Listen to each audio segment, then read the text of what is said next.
saya merintis bisnis dari pengecer, agen sampai jadi pabrik tanpa utang bank dan hanya modal 100.000 rupiah. Saya jadi pabrik plastik. Nah, setelah berhasil, yang berbahagia ialah mereka yang mendengarkan firman Allah dan yang memeliharanya. Usia 18 tahun, kamu akan melihat suatu cahaya terang. Dan usia 19 tahun, kamu akan ketemu seorang raja yang datang dan muncul dari timur. Dan kalau kamu ketemu dia, itulah jalan terang. Kira-kira umur berapa guru? 17-18, kira-kira itu. Kamu melihat cahaya itu. Langsung saya tanya, guru, bagaimana saya ketemunya? Sang takdir menuntun jalan takdir kamu. Kira-kira usia 18 tahun, kamu lihat terang. Usia 19 tahun, kamu akan ketemu seorang raja yang datang dan muncul dari timur. Waktu aku hidup tidak pernah bikin susah anak cucu. Demikian nanti waktu aku mati. Aku mati kira-kira jam 2:30. Sebelum aku mati, tak tinggali rezeki. Besok nomor buntut SDSB, Rebu malam Kemis, keluar nomornya 50. Kamu belikan ini uang untuk beli peti matiku. Jadi peti mati bayar sendiri dah. Langsung gini, Tony, ya guru, ingat, waktu aku masih muda seperti kamu, aku ingin ada di atas. Dan pada waktu di atas, tidak ada kawan dan tidak ada lawan. Dan guru saya memang sampai matinya tidak tertandingi.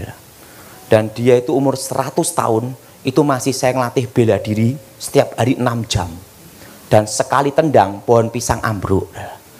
Dan dia salto 3 meter. Gitulah. Itu masih latihan. Seperti aku muda, demikian saat ini. Waktu aku muda, aku seperti kamu, ingin ada di atas. Aku latihan, skill, kemampuan, instingku sama sampai aku ada di atas. Dan ingat, pada waktu kamu di atas, ingat wasiatku. Kamu harus hidup seperti di bawah. Skill kamu, latihan kamu, insting kamu, dan kemampuan kamu sama seperti waktu di bawah. Waktu di atas, kalau kamu berubah, kamu hancur. Jadi kamu punya kemampuan, skill, kemampuan, insting kayak di bawah. Aku akan mati. Kumpulkan seluruh keluarga. Langsung keluarga dikumpulin semua, langsung dia gini. Meninggal. Tanpa sakit, dah meninggal. Langsung meninggal. Setelah guru saya meninggal, saya kehilangan arah. Usia masih remaja, dibekali kekuatan sehebat itu. Katanya ada dukun sakti, saya datengin. Satunya, ting, ilmu menghilang. Dukunnya bingung, menghilang di mana anak ini? Malah dukunnya jadi murid saya. Saya kalahkan dukun-dukun berbagai aliran, bertarung terus setiap hari, bertarung terus. Karena ilmu itu kan panas, mau nyoba terus untuk menjadi kayak guru saya, legenda, tak terkalahkan. Saya kalahkan lawan-lawan. Mendekati usia 18 tahun, diajak kakak saya, Ton, ada KKR-nya Gilbert lumayan dong, ceweknya sip-sip. Saya ngomong, nggak bisa, pantangan saya perempuan, yang cari cewek bukan kamu tapi saya. Kamu cukup gunakan aji jaran goyang, teko gendeng mulih ngengkleng, datang sinting pulang edan. Nah, kalau kena ilmu itu susah lepas. Nah, saya ikut KKR Gilbert, duduk di belakang. Tiba-tiba Gilbert berkhotbah, orang Kristen tidak bisa disantet, tidak bisa dimantrai. Nah, dari belakang saya berkata, ini pendeta gemuk montok nantang orang. Saya baca mantra setan kober. Yes! Gilbert berkata, haleluya, ilmu saya kabur. Song Gilbert ngomong, siapa dukun-dukun jimat-jimat maju ke depan. Saya kan tidak bisa bahasa Inggris. Saya kira Artakol itu tempat adu ilmu. Dari belakang saya maju ke depan. Wah, langsung. Untuk apa? Daftar bertarung. Maju. Nggak taunya Artakol itu maju didoain. Nah, saya tantang Gilbert bertarung. Kalau aku kalah ikut kamu. Kalau kamu menang, ingat, kalau aku kalah ikut kamu. Kalau kamu menang, aku ikut kamu. Tapi kalau aku menang, kamu mati. Gilbert ngomong, baiklah. Saya singkat aja. Saya bertarung sama Gilbert, ditemani berapa pendeta dia. Saya kalah mental, hilang ingatan, gila 1 tahun. Saya didoain pendeta-pendeta, bukan tambah sembuh, tambah gila. Nah, tepat 1 tahun, tiba-tiba terdengar suara, akulah Alfa, akulah Omega, akulah yang awal, akulah yang akhir. Aku telah mati, bangkit, hidup kembali. Akulah aku, YHWH, Yahweh. Jadi pada waktu saya mendengar nama Allah, itu adalah Yahweh. Langsung wajahnya melebihi cahaya matahari, sinar pelangi. Akulah Alfa, akulah Omega. Aku adalah aku, akulah aku, YHWH, Yesua Hamasia. Saya ketemu Yesus sendiri tahun 93. Nggak bisa lihat wajahnya, hanya jubahnya dan lubang pakunya ada di sini. Coba semua pegang bagian sini. Bukan di sini. Kalau di sini dipaku robek, maka bagian sini maka bisa inilah. Saya ketemu Yesus sendiri tahun 93. Dan dia langsung ketemu saya, tumpang tangan, langsung gini, hilang. Disitulah saya bertobat, sembuh dari hilang ingatan. Saya ketemu Gilbert, disuruh sekolah Alkitab. Saya sekolah Alkitab di Inteos, murid pendeta Pontas Pardede, lulus tahun 96, ranking 4, tepuk tangan dulu. Karena muridnya tinggal 4.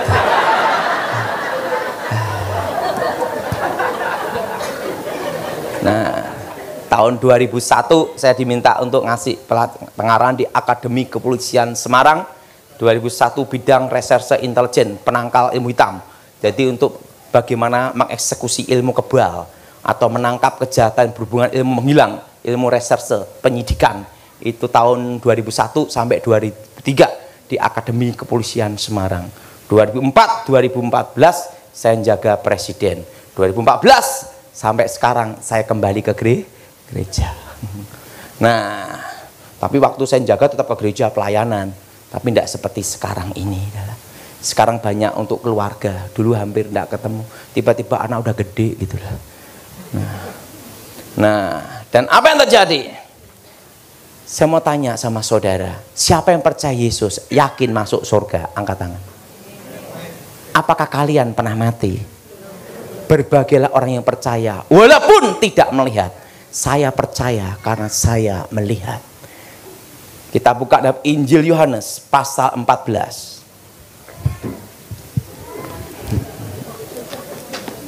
Injil Yohanes pasal 14. Injil Yohanes pasal 14.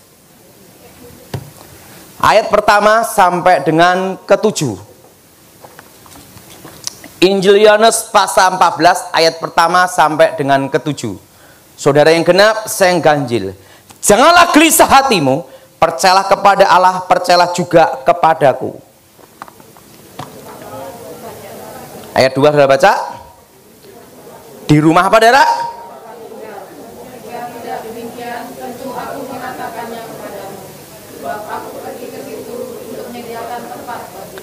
Dan apabila aku telah pergi ke situ dan telah menyediakan tempat bagimu, aku akan datang kembali dan membawa kamu ke tempatku, supaya di tempat di mana aku berada, kamu pun berada.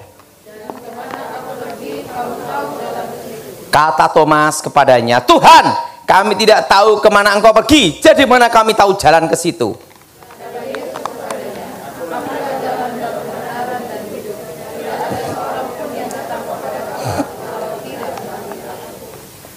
Sekiranya kamu mengenal aku, pasti kamu juga mengenal Bapakku. Sekarang ini kau mengenal dia, dan kamu telah melihat apa dia. Akulah jalan, kebenaran, dan hidup. Nah, hanya ada satu jalan untuk masuk surga, yaitu nama Yesus. Nah, dan Yesus pergi ke surga, naik ke surga untuk nyiapin rumah bagi kita. Di rumah Bapa banyak tempat tinggal. Waktu saya lulus sekolah Alkitab, saya lihat kehidupan pendeta. Pendeta itu susah sekali. Banyak proyek thank you, proyek terima kasih. Capek-capek doain jemaat dalam nama Yesus sampai ludah habis. Waktu mau pulang hanya ngomongnya gini, terima kasih pendeta, ongkos pulang pergi bayar sendiri. Dan saya lihat jemaat yang pelit sama yang murah hati, banyak yang pelit. 1000 jemaat, 900 pelit, 100 orang itu murah hati, itu pun mujizat. Wah, saya lihat, wah susah sekali jadi pendeta. Maka saya banting setir ke bisnis. Karena jadi pendeta berat, jadi hamba Tuhan proyek thank you. Nah, saya mulai bisnis dan berhasil. Seumur hidup saya, dari saya lahir tahun 74 sampai 2018, saya tidak pernah utang bank. Saudara boleh cek bank seluruh dunia tentang saya, seputih salju. Saya tidak ada utang bank seumur hidup, karena saya paling takut utang bank. Nah, disitulah saya merintis bisnis, dari pengecer, agen, sampai jadi pabrik tanpa utang bank dan hanya modal 100.000 rupiah. Saya jadi pabrik plastik. Nah, setelah berhasil, lupa panggilan Tuhan. Nah, makanya orang lupa Tuhan itu pada waktu diberkati. Manusia ingat Tuhan waktu susah, betul? Yang ngomong betul pelaku semua. Dan apa yang terjadi? Waktu saya doa, Tuhan bicara, Daud, ada apa Tuhan? Sudah waktunya kamu pulang ke rumah Bapa. Hah? Mati. Saya ngomong sama Tuhan, Tuhan, kalau kiranya umurku diperpanjang sesaat saja, aku melayani Engkau sampai akhir hidupku. Tuhan berkata, sudah waktunya. Di situ saya bingung, kalau saya mati modelnya kayak apa?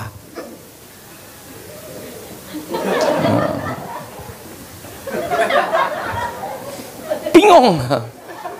Nah, saya ngomong sama mama saya, Mah, aku mau pulang ke rumah Bapak. Loh, apa kamu stres mikirkan tagihan?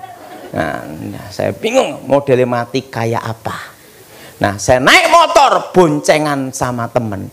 Saudara, kecelakaan motor yang berbahaya itu bukan di depan, tapi yang di belakang. Karena di depan tahu menghindar, yang belakang kan tidak tahu, gitu lah. Tiba-tiba, brak, gitu aja lah. Saya ngalami sebabnya. Nah, teman saya naik sepeda motor kenceng. Nah, nyalip truk. Truknya ini tiba-tiba berhenti. Maduar. Nah, yang di depan gini menghindar gini. Saya kan tidak tahu. Tiba-tiba gini. Udah temangsang di bak truk. Makanya kecelakaan itu yang paling bahaya, motor itu yang di belakang. Karena tidak tahu apa-apa. Maduar gini. Jadi begitu buka mata sudah dek, gelap langsung. Buka mata dek, dek, gelap repet gitu dah. Tiba-tiba gelap dah. Tiba-tiba saya lihat diri saya sendiri. Jadi dua. Itu tubuh saya, ini roh saya. Dan ada malaikat menjemput saya, tingginya 3 meter. Diajak naik ke atas. Diajak naik ke atas. Dan di situ ada lantai emas dan tangga emas. Dan di situ malaikat menyembah Tuhan seperti derau air bah. Berlaksa-laksa, beribu-ribu laksa, berpuluh-puluh ribu laksa. Malaikat itu berkata, bibu-bibu. Saya juga ngomong, bibu-bibu. Saudara, nanti kita di surga itu ada bahasa sendiri, bukan bahasa Indonesia atau Inggris. tapi bahasa malaikat, bahasa roh. Gitu dah. Tapi ngerti apa yang dikatakan. Sebelum kau menghadap yang maha kuasa, engkau harus masuk satu ruangan dulu, ruang maha kudus. Dan malaikat itu berkata, sebelum lagu-lagu pujian penyembahan dinyanyikan di bumi, terlebih dulu dinyanyikan di sorga. Jadi lagu barunya bumi itu lagu expirednya sorga, lagu lama semua. Nah, di situ saya disuruh masuk satu tempat, tirainya terkoyak dari atas ke bawah, dan saya lihat tabut perjanjian dan terdengar suara, biar awan kemuliaanmu turunlah memenuhi bait sucimu, ku nyanyi haleluya di depan tata sucimu. Terus itu seperti derau air bah. Mari engkau menghadap yang maha kuasa. Di situ saya kembali lagi ke tangga emas itu. Di situ yang ditata bicara, Daud, Daud, Daud, Daud, sebenarnya sudah waktumu ada di tempat ini. Tapi karena engkau minta umurmu diperpanjang, maka umurmu aku perpanjang di muka bumi. Dan selama umurmu diperpanjang di muka bumi, pergunakanlah sebaik-baiknya. Tapi sebelum kau kembali ke rumah orang tuamu, ke muka bumi, maka akan kutunjukkan apa yang akan terjadi atas hidupmu dan bangsamu di masa depan. Langsung, akulah Alfa, akulah Omega, akulah Yahweh. Yes. Langsung kayak layar lebar. Sebelum dunia dibentuk, aku sudah mengenalmu. Yes. Hari-hari yang akan terjadi, Indonesia akan terpecah menjadi 3. Timor sudah lepas, 2 akan menyusul. Yes. Indonesia akan dipulihkan Tuhan 25 tahun, dimulai krisis 98. Sebelum pemulihan Indonesia akan terjadi krisis ekonomi 2018. Sekarang sudah mulai, dolar mendekati berapa? 14.000 lebih. Akan terjadi apa?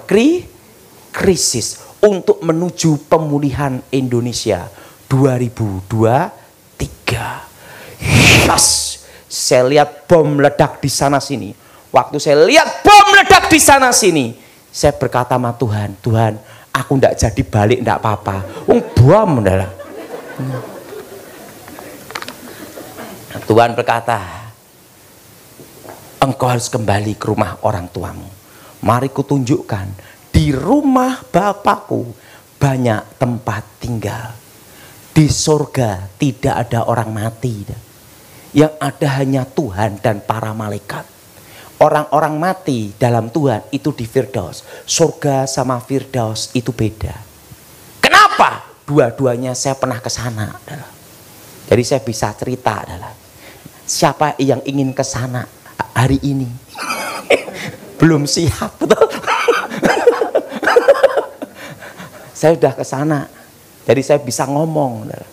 Dan apa terjadi? Mari kutunjukkan, di rumah Bapakku banyak tempat tinggal. Saya diajak jalan, lantainya emas. Dan ada benteng, ada tembok air mengalir. Itu terbuat dari batu blue safir, ruby, emerald, cat eye. Dan yang tidak ada adalah batu akik. Jadi di surga maju batu akik tidak kelihatan. Adanya itu paparaca, blue safir, ruby, cat eye, emerald. Nah langsung, apa yang ingin kau tanyakan? Ku jawab, Tuhan, kapan engkau datang? Tuhan bicara, engkau tidak perlu tahu waktunya dan masanya. Karena tidak ada seorang pun manusia, nabi maupun malaikat, yang tahu kapan aku datang. Yang perlu engkau tahu, aku menyertai umatku sampai kesudahan zaman. Kalau gitu Tuhan, aku ingin tahu siapakah jodohku. Kalau dikasih yang gini, Lebih baik ndak balik. Langsung gini, sebelum dunia dibentuk, aku sudah mengenalmu. Akulah Alfa, akulah Omega. Akulah yang mengawali segala yang ada. Saya lihat lubang pakunya di sini. Hari-hari yang akan terjadi kelihatan semua. Sebenarnya hidup ini kita tinggal menjalani. Hari yang akan datang itu sudah ada di sana. Saya lihat ada wanita rambut lurus panjang. Siapa itu Tuhan? Itu istrimu di masa depan. Mau lihat wajahnya ditutup. Tuhan, yang rambut panjang jutaan gimana nyarinya? Engkau akan ketemu di satu tempat. Saya ketemu istri saya di Jogja, di KKR, rambut lurus. Hari yang akan terjadi, semua kelihatan. Ada seorang wanita, seorang putri, anak kecil, tertawa, tersenyum ke saya gini. Siapa itu anak kecil itu perempuan? Itu anakmu di masa depan.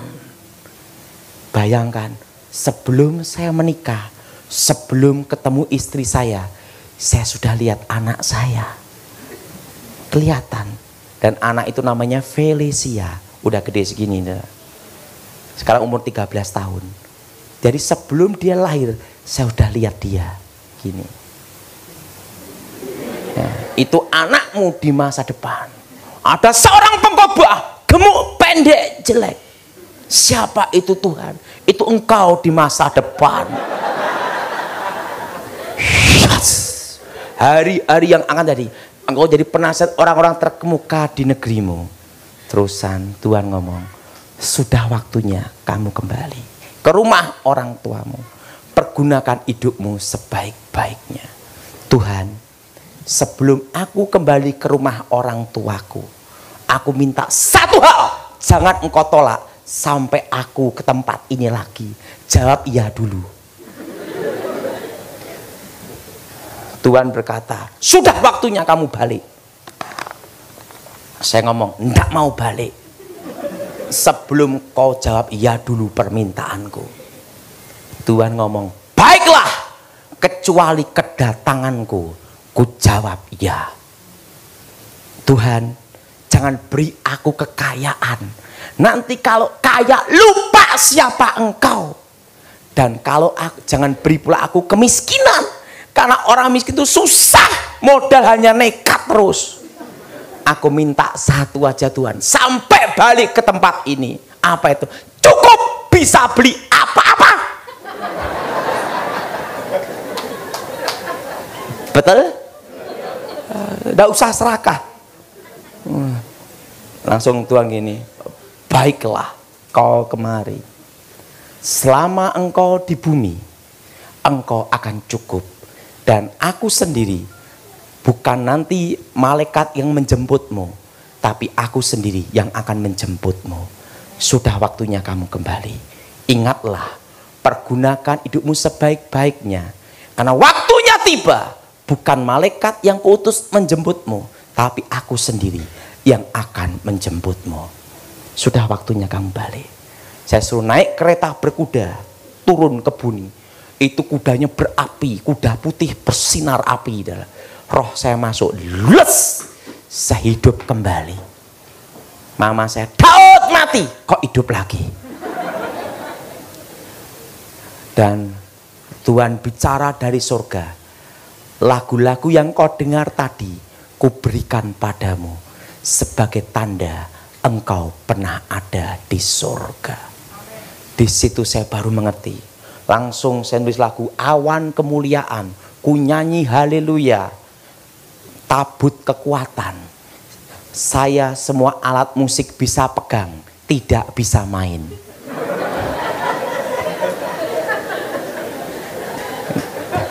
Tapi saya sudah menggubah lagu, tidak terlalu banyak, 75 lagu. Itu lagu dari sana. Nah, jadi surga ini tidak ada orang mati. Kenapa? Ingat, menunggu hari pembagian mahkota. Nah, orang-orang yang mati dalam Tuhan, posisi ada di mana? Betul? Itu ada di Firdaus. Firdaus itu bagian dari surga. Ibaratnya kalau Surabaya masih Sidoarjo untuk menunggu hari pembagian mahkota. Karena kebetulan saya sudah lihat di sana juga. Dalam hidup ini ada waktunya lebih baik tidak tahu masa depan daripada tahu masa depan. Tapi yang penting kita percaya indah pada waktunya. Ayah saya meninggal itu 2018 tanggal 13 Januari. 2 minggu sebelum meninggal, waktu doa Tuhan bicara, Daud, ada apa Tuhan? Siapkan tanah kuburan untuk ayahmu. Hah? Mati? Saya ngomong sama adik, Han, ayo kita cari tanah kuburan di Delingan. Untuk siapa? Untuk papa. Hah? Papa mati Daud? Ya. Saya itu langsung saya kembali ke rumah orang tua saya. Papa saya gini, Daud! Papa saya itu sehat, kelilingan plastik, agen plastik, masih ngangkati plastik. Baru megang nota gitu. Kamu cari tanah kuburan untuk sopo? Untuk papa. Hah? Lah aku memang mati toh? Iya. Makanya papa harus bertobat mulutnya. Papa saya itu percaya Yesus, tapi mulutnya tidak bertobat. Jadi kok maki-maki pembantu. Pembantu gini-gini, maki-maki mama saya, anjing aja dimaki-maki sama dia, pokoknya semua dimaki-maki sama dia. Makanya sampai dikasih nama babah kresek, kayak tas kresek yang selalu kresek itu, karena ribut terus tiap hari. Nah, hari itu langsung berubah, baikin pembantu, baikin mama saya, baikin tukang pijet yang dimaki-maki dia, pokoknya dibaik-baikin semua. Setelah itu pajak motor, pajak semua dilunasi, listrik dilunasi, semua utang dilunasin, semua lunasin, baju-baju disetrika semua, termasuk jas yang nanti akan dipakai untuk penguburannya dia disiapin sendiri, disetrika gitu semua, dikasih ke di lemari gitu, untuk apa? Menunggu waktunya. Nah, 13 Januari saya khotbah di Jakarta, mau ke Surabaya. Karena hari Minggunya saya khotbah di Victoria, tempatnya Pak Irman Santoso. Nah, sampai ada di Surabaya, Surabaya, tiba-tiba Tuhan bicara, Daud, ayahmu kupanggil pulang, batasnya jam 10 malam. Bayangin, dikasih waktunya, jamnya, detik, waktunya. Langsung saya telepon, Mama di mana? Ini sama papa baru beliin bakso. Papa mau dipanggil Tuhan. Bagusnya melayani, bukan mati mah. Jadi papa saya beliin bakso, makan bakso. Langsung adik saya, kakak saya telepon semua. Ingat, papa mau dipanggil Tuhan. Batasnya jam 10 malam. Siap semua. Jadi semua ngeliatin papa saya. Sebentar lagi mati. Dan apa yang terjadi? Maka saya ngomong-ngomong aja, ngomong biasa, ngobrol masalah bisnis, kerjaan. Tiba-tiba jam 8 serangan jantung. Saya doa sama Tuhan, Tuhan beri waktu 1 malam saja supaya saya ketemu ayah saya sebelum engkau memanggil.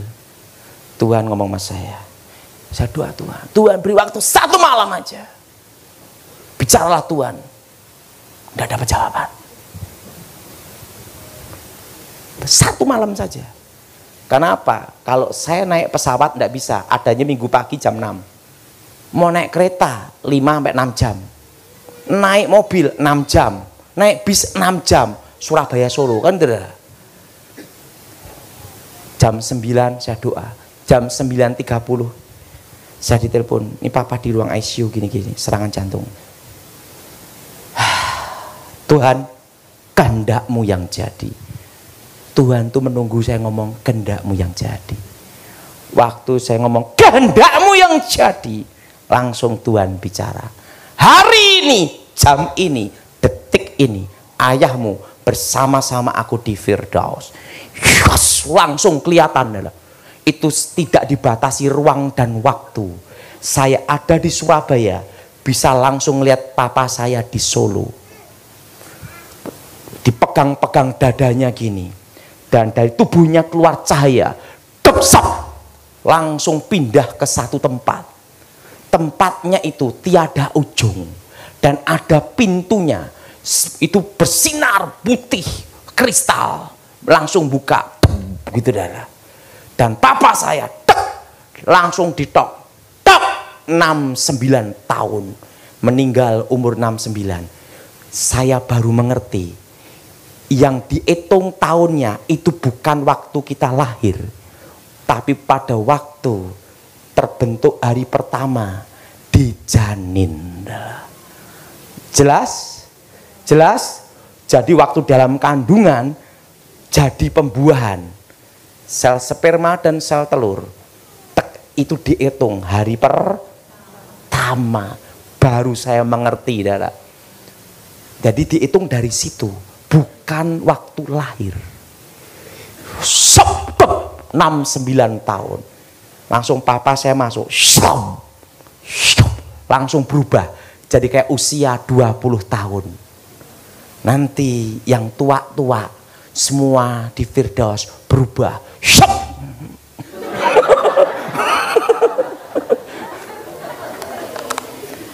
Nenek-nenek yang ompong-ompong ke Firdaus langsung robah, semua jadi muda.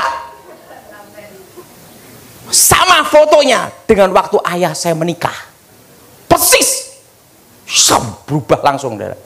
Di situ ada hamba Tuhan Stefanus Pinky yang meninggal 2017, pelayanan pedesaan. Kojang Pak di sini ya, kita ketemu di sini. Haleluya. Berarti nanti kita di Firdaus saling mengenal. Saya ngomong sama Tuhan, Tuhan, suruh papaku keluar, aku yang gantiin daripada aku dikejar pajak terus.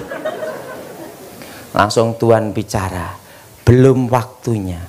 Manusia lahir tidak bisa memilih. Manusia mati hanya membawa iman dan perbuatannya untuk dipertanggungan jawab di hadapan Yahweh Yesua Hamasia. Jadi ingat, nama keramatnya Tuhan, nama asli Tuhan. Orang Israel takut menyebut nama itu sehingga dipanggil Yehova, Adonai, Elroy, Elohim. Karena nama itu terlalu kudus. Jadi di sorga namanya itu Yahweh. Nah, dan kita memanggil dia Allah Bapa. Dan apa yang terjadi? Langsung Tuhan bicara sama saya tentang rahasia 2 mahkota. Itu ada berapa mahkota? Nah, saya hanya dijelaskan rahasia 2 mahkota. Itu ada berapa mahkota? Ada 2 mahkota yang dijelaskan sama saya. Pertama, mahkota utama. Apa saudara? Mahkota kemuliaan. Jadi kalau kita percaya Yesus, mempertahankan iman, mati dibunuh, martir, itu langsung mahkota nomor 1. Dan pemberitaan Injil, Injil itu diberitakan, bersaksi tentang Yesus. Orang itu percaya atau tidak, Injil itu diberitakan, udah dapat poin. Justru nomor 1 itu bukan bangun gedung, tapi penginjilan. Dan apa yang terjadi setelah itu? Kalau kita memberitakan Injil, ada yang bertobat sampai ke Firdaus, poinnya beda.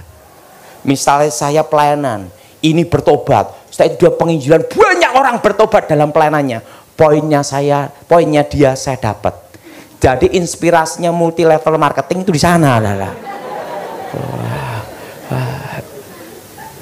Itu mahkota kemuliaan. Yang kedua adalah mahkota kehidupan. Nah, mahkota kehidupan itu buah-buah pertobatan kita.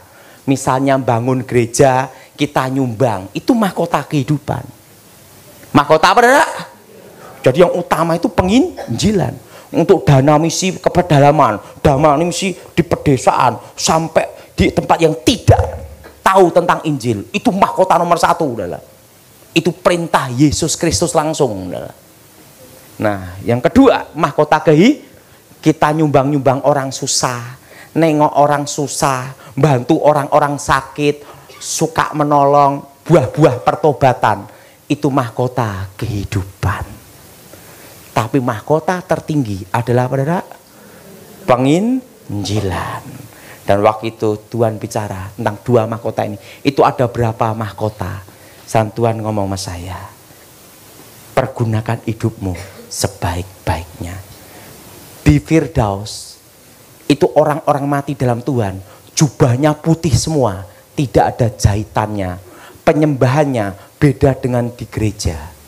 Kalau di gereja kan gini, atau gini, tepluk tidur. Di sana tuh gini, serasi semua, wajahnya bersinar semua, dan tidak ada yang tua, semua jadi muda, dan mereka menunggu hari pembagian mahkota. Ingat, kita nanti semua akan ke sana, tapi jangan hari ini.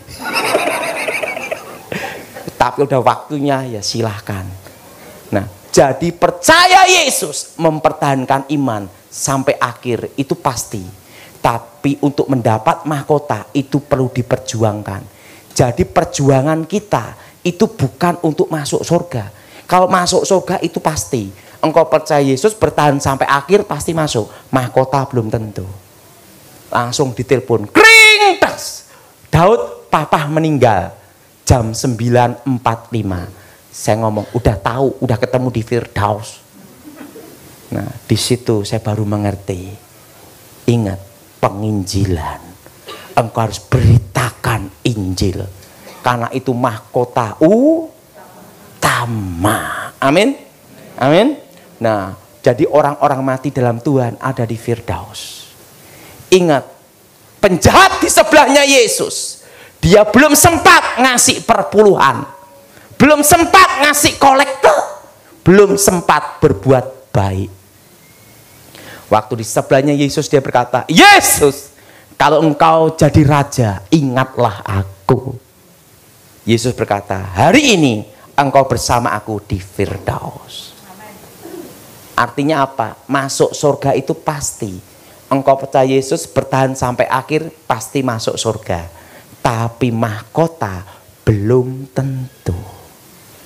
Jadi sekarang kita berjuang untuk mendapat mahkota.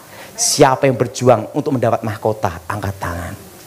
Jadi ingat, beritakan orang itu percaya atau tidak, sampaikan. Injil itu harus diberitakan. Amin. Dan itu adalah mahkota nomor 1, mahkota utama, dan itu adalah perintah Yesus Kristus sendiri.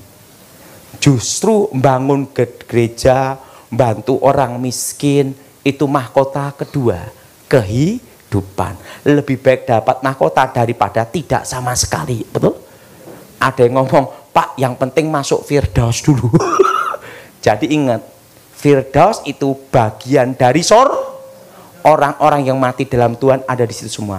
Untuk apa? Menunggu hari pembagian. Apa saudara? Mahkota. Mazmur 23 ayat 1 sampai 6. Tuhan gembalaku yang baik. Mazmur Daud. Tuhan adalah gembalaku, takkan kekurangan aku. Ia membaringkan aku di padang yang berumput hijau. Ia membimbing aku ke air yang tenang. Ia menyegarkan jiwaku. Ia menuntun aku di jalan yang benar oleh karena namanya. Sekalipun aku berjalan dalam lembah kekelaman, aku tidak takut bahaya, sebab engkau besertaku. Gadamu dan tongkatmu itulah yang menghibur aku.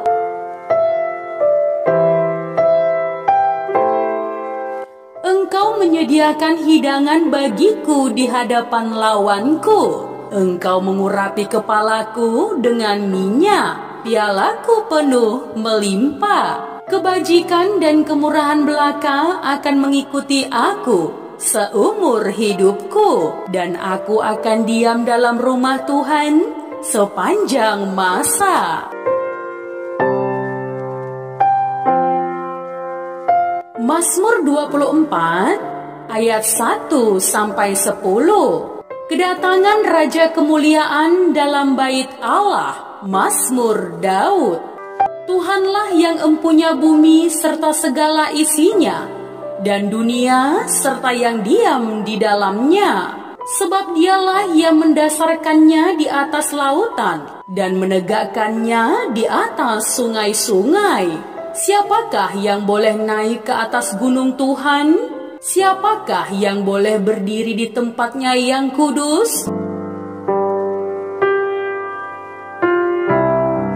Orang yang bersih tangannya dan murni hatinya, yang tidak menyerahkan dirinya kepada penipuan dan yang tidak bersumpah palsu. Dialah yang akan menerima berkat dari Tuhan dan keadilan dari Allah yang menyelamatkan dia. Itulah angkatan orang-orang yang menanyakan dia, yang mencari wajah-Mu, ya Allah, Yakub. Angkatlah kepalamu, hai pintu-pintu gerbang, dan terangkatlah kamu, hai pintu-pintu yang berabad-abad, supaya masuk Raja Kemuliaan. Siapakah itu Raja Kemuliaan? Tuhan jaya dan perkasa, Tuhan perkasa dalam peperangan.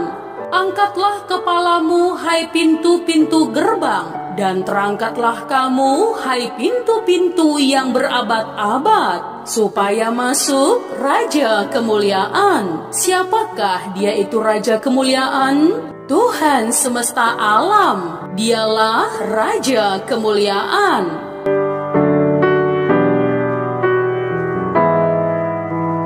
Mazmur 25 ayat 1 sampai 22. Doa mohon ampun dan perlindungan dari Daud.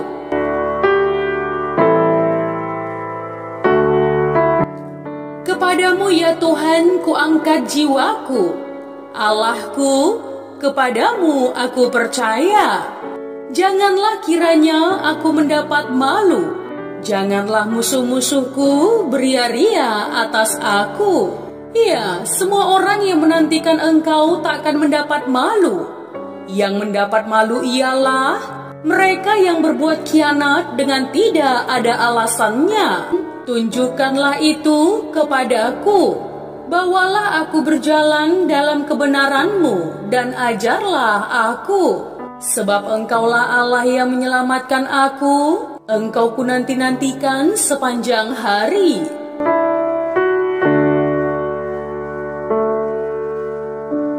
Ingatlah segala rahmat-Mu dan kasih setia-Mu ya Tuhan, sebab semuanya itu sudah ada sejak purbakala. Dosa-dosaku pada waktu muda dan pelanggaran-pelanggaranku janganlah Kau ingat. Tetapi ingatlah kepadaku sesuai dengan kasih setia-Mu, oleh karena kebaikan-Mu ya Tuhan.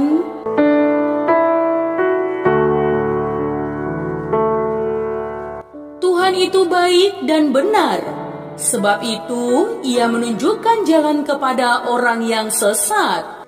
Ia membimbing orang-orang yang rendah hati menurut hukum, dan Ia mengajarkan jalannya kepada orang-orang yang rendah hati. Segala jalan Tuhan adalah kasih setia dan kebenaran bagi orang yang berpegang pada perjanjiannya dan peringatan-peringatannya. Oleh karena nama-Mu ya Tuhan, ampunilah kesalahanku, sebab besar kesalahan itu. Siapakah orang yang takut akan Tuhan? Kepadanya Tuhan menunjukkan jalan yang harus dipilihnya. Orang itu sendiri akan menetap dalam kebahagiaan, dan anak cucunya akan mewarisi bumi.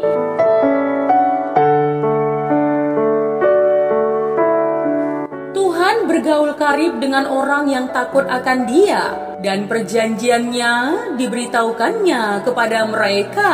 Mataku tetap terarah kepada Tuhan, sebab Ia mengeluarkan kakiku dari jaring. Berpalinglah kepadaku dan kasihanilah aku, sebab aku sebatang kara dan tertindas.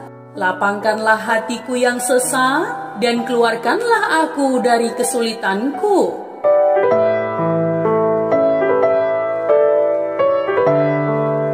Tiliklah sengsaraku dan kesukaranku, dan ampunilah segala dosaku. Lihatlah betapa banyaknya musuhku, dan bagaimana mereka membenci aku dengan sangat mendalam. Jagalah kiranya jiwaku dan lepaskanlah aku. Janganlah aku mendapat malu, sebab aku berlindung padamu.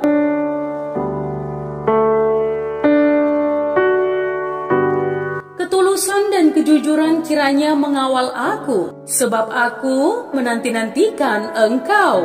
Ya Allah, bebaskanlah orang Israel dari segala kesesakannya.